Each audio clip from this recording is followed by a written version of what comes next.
eh bien, il disait cette parole, celui qui va aimer une chose, à tel point que il va abandonner son au-delà, il va aimer cette chose plus que Dieu, il dit ça dans le sens qui est que la personne, tellement qu'elle va aimer cette chose-là, ça va le détourner de l'au-delà, de la préparation à l'au-delà, de l'amour de Dieu. Eh bien, cette chose va provoquer en lui 3 maux, 3 problèmes.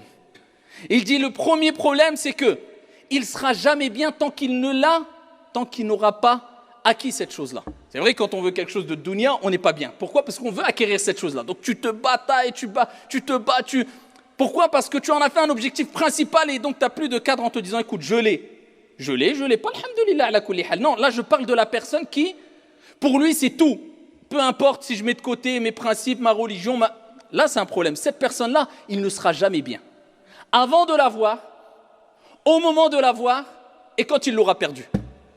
Donc cela va provoquer 3 maux chez lui. 3 sources de problèmes. Avant de l'avoir, il voudra absolument l'avoir, il ne sera jamais satisfait, jamais content. Quand il l'aura, mais il aura peur de la perdre.